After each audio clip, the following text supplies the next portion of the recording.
Bonsoir, merci de nous rejoindre pour cette nouvelle édition. On y va pour le sommaire. L'activiste Ivan Bibi porte plainte contre le député Kenny Donou. Il a consigné une déposition à la police de Vakwa cet après-midi pour violation des protocoles sanitaires. Il affirme avoir remis une copie de la vidéo exclusive diffusée par Téléplus hier soir et une copie sera également déposée au bureau du DPP. 24 heures après les révélations sur l'agression de l'infirmier de la clinique Welkin, le Deputy Chief Whip du gouvernement rentré au pays joue aux abonnés absents. Pendant ce temps, la clinique Welkin annonce qu'une enquête sera menée par un enquêteur spécialisé et indépendant et souligne que l'incident a déjà été réglé à l'amiable il y a quelques semaines. L'opposition s'accorde pour réclamer la démission du député Donou après qu'il a malmené cet infirmier de Welkin, alors que la Fédération des Travailleurs Unis souhaite l'intervention du ministère du Travail. Un Français de 22 ans, blessé à la tête après une plongée à cette cascade hier. 2 guides ont donné leur feu vert. Le jeune homme a dû subir une intervention chirurgicale à l'hôpital de Candos. Les employés du Mauritius Freeport Development brandissent la menace d'une manifestation si leurs conditions de travail ne sont pas améliorées. Leur négociateur syndical, Ashok Soubron, plaide pour un Remuneration Order. C'était lors d'une assemblée générale ce jeudi. Et puis une vlogueuse attise la colère des internautes mauriciens en attribuant une note de 1 sur 10 à l'hôtel Pakistan de Plaine Verte pour ses services. Cet endroit fait partie du patrimoine mauricien, revendique des internautes. Non, il n'est pas là. Voilà la réponse que nous avons eue au bout du fil ce matin quand nous avons tenté de joindre le député Kenny Donou 24 heures après les révélations de Téléplus sur l'agression d'un infirmier à la clinique Welkin par le Deputy Chief Whip. Il est resté silencieux. Rentré à Maurice ce matin après une mission en Inde, le principal concerné de cette affaire joue aux abonnés absents. Il ne répond plus à son téléphone portable. Téléplus a essayé à maintes reprises de l'avoir pour sa version des faits. Entre-temps, la clinique Welkin annonce une enquête indépendante dans un communiqué émis cet après-midi, mais en même temps affirme que l'affaire a été réglée à l'amiable. L'activiste Ivan Bibi a porté plainte contre le député Kenny Donou pour violation des protocoles sanitaires. Il s'est rendu au poste de police de Vakwa ce soir. L'activiste a aussi ajouté qu'il a soumis comme preuve aux policiers une copie du reportage diffusé sur Téléplus mercredi soir. Il avance que le député du MSM est entré dans la clinique Welkin sans masque de protection contre la COVID-19, contrairement au règlement en vigueur. Ivan Bibi ajoute qu'il déposera également sa plainte et les preuves au bureau du directeur des poursuites publiques. Ivan Bibi, qui qualifie l'infirmier concerné par cette affaire de héros, réclame aussi la démission du député au Parlement. Je suis là, en dehors de station la police, Vakwa, que je fini faire une complainte officielle criminelle contre membre de l'Assemblée nationale, membre de Parlement, député MSM, Kenny Donou, pour violation de protocole sanitaire. Et mon besoin dire, comme toute la population, je suis absolument dégoûté pour trouver la façon qu'un député de MSM traite un staff médical dans nos pays. Comment nous tout connaissons, un staff médical, qu'il est infirmier, docteur, nurse, ou même un vigile dans l'hôpital, c'est un héros, pas juste à Maurice, mais mondialement, depuis 2020, depuis le début du pandémie COVID-19, et pour qui Njimoun agresse un staff médical suite à tout ça de sacrifice qu'ils ont fait faire pour nos pays, il est atroce, il est inacceptable et bizarre et n'a ses répercussions. Aujourd'hui, je n'ai pas fait une porte plainte pour agression parce que pas moi qui fin agressé, mais par contre, me sorti moi, comme on dit, me fin agressé, comme me fin trouve ça, parce qu'il est tellement tellement dégoûtant et révoltant. Vous faites une porte plainte pour violation du protocole sanitaire parce qu'il commence à tout connaître. À Maurice, si vous allez dans une pharmacie ou une clinique ou un hôpital, vous avez un masque sanitaire. Et dans le reportage de Défi Média de Alkiz hier soir, nous trouvons très clair et net leur caméra CCTV qui, M. Kenny Denou, pas fin porte ce masque quand il fin rentre dans la clinique Welkin. C'est inacceptable, intolérable. Et moi, je réclame démission de M. Kenny Denou, de l'Assemblée nationale du pays. Et aussi, je réclame qu'il arrête tout de suite pour violation de protocole sanitaire parce que combien de Mauriciens ces derniers temps fin arrêté, puis même brutalisé nous trouver dans une vidéo à cause de pas fin mettre de masque quand il y a un protocole sanitaire en vigueur dans nos pays. C'est ban élu du peuple que ou taxe et motaxe payent de salaire et je peux faire dominer avec ban héros dans nos pays et me trouve ça atroce, intolérable et n'a pas capable de laisser ça passer comme ça. Parallèlement, l'opposition réclame la tête du député Kenny Denou après la circulation de la vidéo exclusive de Téléplus montrant le député du MSM malmener un infirmier à la clinique Welkin. Au niveau du Parti travailliste, l'on parle d'un acte scandaleux. Patrick Assiervaden est d'avis que le député Denou, qui assume aussi les fonctions de Deputy Chief Whip, doit soumettre sa démission. Pour le MMM, Kenny Denou n'est pas à sa première frasque. Le PMSD a également réagi. Compte rendu avec Shivani Venkatachelum Chinaman et Ashna Nukchedi-Rabo. Le président des Rouges estime qu'il s'agit d'un acte choquant de la part d'un député. Patrick Assiervaden appelle le Premier ministre à le sanctionner. Kenny Denou doit non seulement démissionner, mais la police doit aussi ouvrir une enquête pour agression, dit-il. C'est choquant, c'est scandaleux et c'est inacceptable. Mamoko, la personne qui vient tout de suite ramène à l'ordre et sanctionne le député Denou, c'est le Premier ministre. Il n'est pas capable de dire qu'il n'est pas trouvé, il n'est pas capable de dire sa fausse. Tout de suite, il vient présenter sa démission, il vient présente ses excuses et la police vient ouvrir l'enquête pour agression contre un infirmier. Moi, je demande Premier Jagnat, nettoie contre lui-même d'abord. Pour Rajesh Bhagwan, secrétaire général du MMM, ce n'est pas la première fois que Kenny Denou se retrouve au centre d'une controverse. Kenny Denou n'est pas seulement député, il est député chef du gouvernement, mais Kenny Denou n'est pas sa premier problème qu'il peut gagner avec lui. Rappelle sa journaliste, ça c'est un, moi il comporte lui dans le Parlement. Et nous exprimons de totale solidarité avec sa travail étranger là, mais normalement, il est bien démissionné. C'est bien la Jagnat finit chez lui comme député chef whip. Au niveau du PMSD, le porte-parole et juriste Kusha Lobin souligne que dès qu'il y a une plainte pour agression à la police, le deputy whip de la majorité doit se retirer. Dès qu'il y a une complainte faire à la police, l'OSA issue là, de facto, en tant qu'homme de principe, le député whip du gouvernement, Kenny Denou, il step down. S'il n'est pas fin faire rien de mal, laisse l'enquête faire. Pareil comment il est arrivé dans le cas de Colin Davelou, le cas de Ravi Rigadou, pareil comment il est arrivé dans le cas de Feu Raj Dayal, pareil comment il est arrivé dans le cas de l'ambassadeur Shaukat Ali Soudan. Les coule de source qui, dans un cas pareil, côté de visu, nous trouvons qu'il y a une action qui amène à une interprétation qui est un acte physique. Dans le code pénal, il amount to assault. S'il y a une enquête qui est ouverte dans ce sens-là, l'honorable député whip du gouvernement, il step down. La pression monte moins de 24 heures après que ces images CCTV aient fait le tour des réseaux sociaux. Après la classe syndicale, c'est l'opposition qui exhorte le Premier ministre à prendre des sanctions contre le député du numéro 17. Il revient à Kenny Denou de s'expliquer sur cette affaire, propos de Stephen Obigadou à notre journaliste Terence O'Neill après sa conférence de presse aujourd'hui. Un peu plus tôt, à l'heure des questions, le Premier ministre adjoint était interrogé sur l'incident impliquant son colistier au numéro 17 dans une clinique privée. Il souligne qu'il évoquera ce sujet avec Kenny Denou lorsqu'il le rencontrera. Un extrait de la conférence de presse.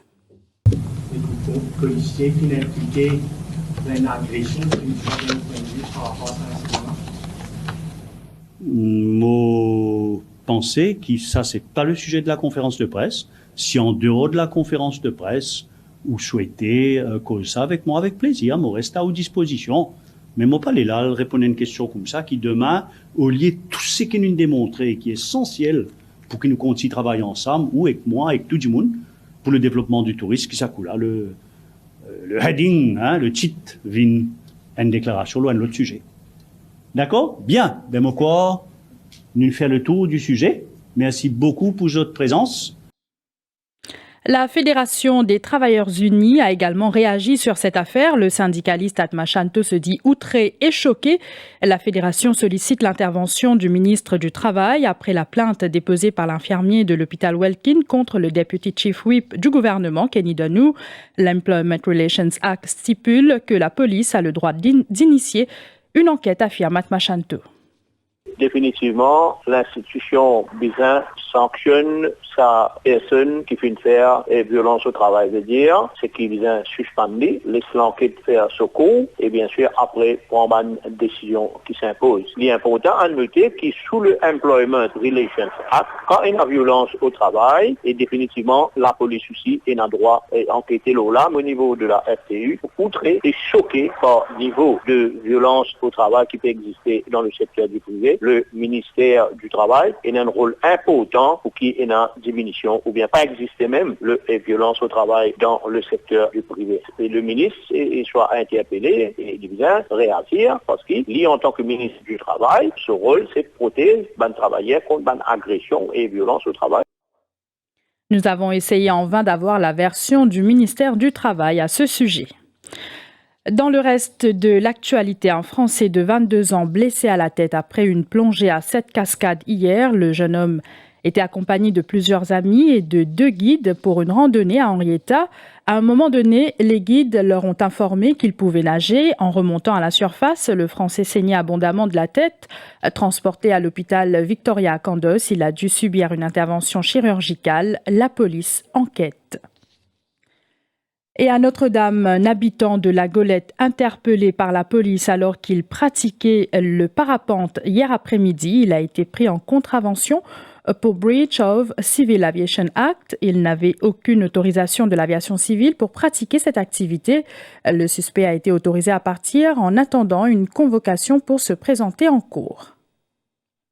Le directeur d'une boîte de nuit arrêté par la CID de Cœur-Pipe pour vol et agression sur un agent de sécurité. Selon la présumée victime, les faits se sont déroulés aux petites heures dimanche matin dans cette boîte de nuit située à Cœur-Pipe. Âgé de 35 ans, le vigile affirme que le directeur lui a convoqué dans son bureau et une fois à l'intérieur, il a été immobilisé et tabassé par d'autres agents de sécurité.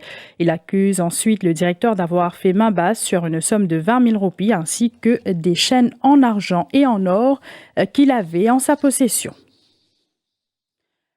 1,4 million de touristes d'ici la fin de l'année financière 2022-2023. C'est le nouvel objectif fixé par le ministre du Tourisme, Stephen Obigadou, a fait un état des lieux du secteur touristique ce jeudi. Depuis janvier, dit-il, Maurice a connu 470 640 arrivées. Et selon le Premier ministre adjoint, l'objectif d'1 million de touristes d'ici la fin de l'année est réalisable. Face à la presse, Stephen Obigadou a aussi présenté les objectifs fixés par son ministère. Nos produits touristiques, nous focus beaucoup au marketing, mais là, nous avons un joint committee, un working group conjoint avec la RIM, avec le privé, et nous travaillons pour nous l'offre de tourisme, nous modifier pour qu'il n'y ait pas de touristes qui pérode le soleil, la plage et la mer. Nous gagnons une autre qualité touriste qui nous pas gagner avant. L'intérieur, nature-based tourism, le tourisme culturel. Donc ça, c'est les 2 éléments. Et puis le 3e élément, crucial, c'est la connectivité. Nous, Bizin, amène plus beaucoup d'avions. Les pacifiens TPA, le tourisme, il faut des touristes là capables de venir. Et qui nous peut faire, concrètement là, Emirates, qui dit déjà, on commence par nos compagnies nationales. Emirates, qui typait juste Johannesburg jusqu'à récemment. À partir de fin octobre, l'IP reprend 2 vols hebdomadaires au Cape Town. Ça, c'est extrêmement intéressant. Parce qu'il y a des touristes qui sont au Cape Town, ils ne sont pas obligés de venir à Johannesburg, attendre sans avion, mais ils gagnent un vol direct. 2e, Emirates. Emirates, déjà, peut venir des vols par jour, là. Et Emirates, c'est pas un petit avion 14 places, hein. Là, à partir de fin octobre, nous avons 3 vols par jour, vous imaginez. À côté de ça, nous avons Turkish. Turkish, pareil que Emirates, c'est un super connecteur. Ça veut dire où sur 4 coins du monde ou à l'Istanbul. Istanbul aurait pris un avion Turkish ou Vinmoz. L'IP passe à un vol tous les jours à partir de fin octobre. Corsair de la France, il tient à 5 vols par semaine. L'IP passe à 6 vols par semaine à partir de fin octobre. Ça, c'est ce que nous finissons à tirer, ça. À ce là nous pouvons continuer de travailler. Nous pouvons continuer de travailler. Mon billet, il y a des autres qui à Mauritius peuvent prendre ce vol vers l'Australie et aussi vers la Malaisie. Mais, moi, à part de ça, nous pouvons continuer de travailler. Mais moi, je ne vais pas aller une annonce, non, il y a tant qu'il n'y a pas une réussite. C'est pour ça que, plusieurs mois, nous pouvons faire conférence de presse. Moi, je préfère travailler, venir montrer les autres résultats concrets. La suite de ce journal après la pause.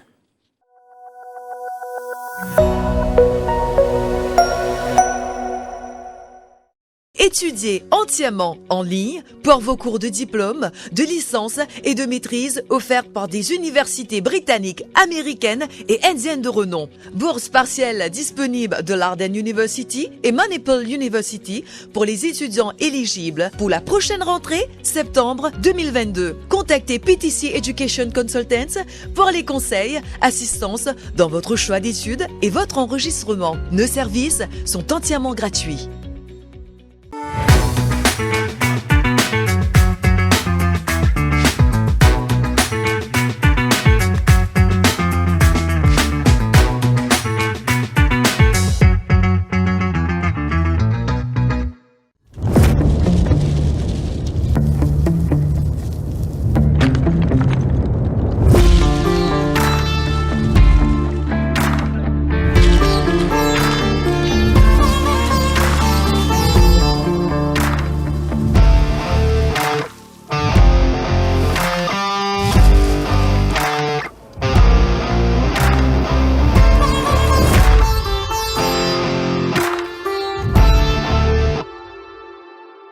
Eagle Brand. Restons unis.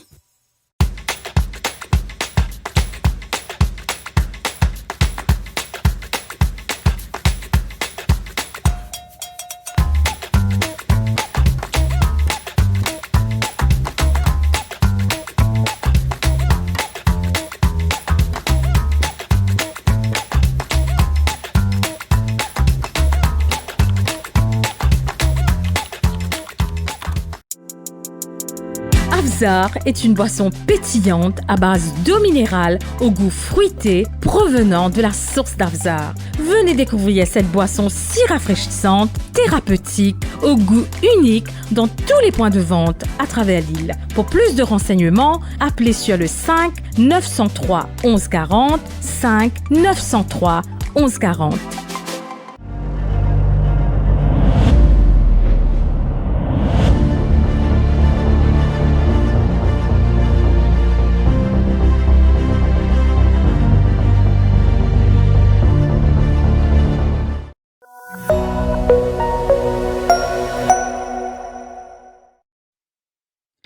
Les premiers coups de pioche pour le tracé réduit Côte d'Or sont prévus fin février 2023, annonce du CEO de Métro Express Limité. Le processus d'acquisition obligatoire est sur la bonne voie et aucune maison n'est menacée de démolition dans le cadre de cette extension, a précisé le docteur Dasmotana. Il maintient qu'une étude de faisabilité a bel et bien été réalisée l'année dernière pour ce tracé. Dasmotana intervenait dans l'émission Au cœur de l'info animée par Florence Alexandre. Extrait. Nous prenons environ, nous passe par 8 stations. Nous commence côté Mangani Station, c'est la station de réduit. Après, nous passe à partir de côte Welkin. Après, nous pouvons vers, nous traverser Moka Smart City, dans les parages de Moka Smart City. Et dans Helvetia, et bien sûr, ce qui est important, c'est qu'il parle une station Saint-Pierre. Et Saint-Pierre, c'est un grand développement, il y a beaucoup de passagers, il y a beaucoup de potentiel ridership. Et après, il parle Côte d'Or et après Belterre. Donc, il y a une trace qui est déjà établie. Pour nous arriver à cette trace, nous venons faire beaucoup d'études. Un Remuneration Order pour les employés de la Mauritius Freeport Development, plaidoyer de leur négociateur syndical à Choc-Soubron, ceci pour une meilleure condition de travail. Au cas contraire, les employés menacent de descendre dans la rue. Des négociations également en cours pour une augmentation de salaire. C'était lors d'une assemblée de la Private Sector Employees Union. Et là, nous en pleine négociation, patron peut dire à l'IPNACAS, et ben, travailleurs commencent à nous trouver, je ne dis, je parer pour aller jusqu'à la grève, si nécessaire, dans un secteur stratégique du pays, ça veut dire Freeport. Et nous, syndicats, nous pouvons côté ban travailleurs, nous suivre tout procédure. Négociation pas encore finie, nous raisonnablement faire une nouvelle proposition à l'employeur, et nous espérons que ça aboutit, et que nous donne la paix industrielle dans Mauritius Freeport. Nous avons aussi cause de Covid, ban travailleurs escalaires, malgré qu'il y ait restrictions sanitaires, beaucoup encore sont malades avec Covid, mais nous payons la Covid Leave. Alors nous permettons une bataille pour qu'ils nous gagnent Covid Leave. Une chose que nous pouvons demander à CLA, c'est qui bizarre et une rémunération order pour les travailleurs Freeport. Il bon une rémunération order pour travailler à l'industrie skière, pour travailler à l'hôtel, pour travailler transport. Il y a 31 secteurs. Mais travailler à Freeport, c'est bizarre une rémunération order pour eux. Une vlogueuse s'attire les foudres des internautes depuis quelques jours pour avoir noté l'hôtel Pakistan à Plaine Verte 1 sur 10. Elle, qui croyait trouver une cuisine pakistanaise, a été vraisemblablement déçue par la qualité de la nourriture et le thé qui y sont vendus.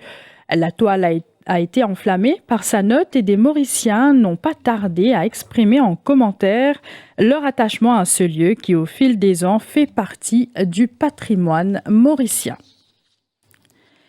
Et puis, l'actualité à l'étranger de violents incendies qui ont éclaté dans le nord et l'est de l'Algérie ont fait au moins 38 morts et plus de 200 blessés hier. Parmi les personnes décédées, 11 enfants.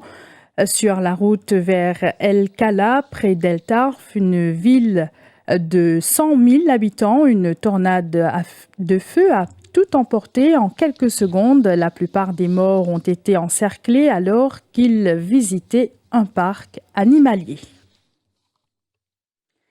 Voilà, c'est ici que prend fin cette édition. Merci de l'avoir suivi. Bonne soirée à vous.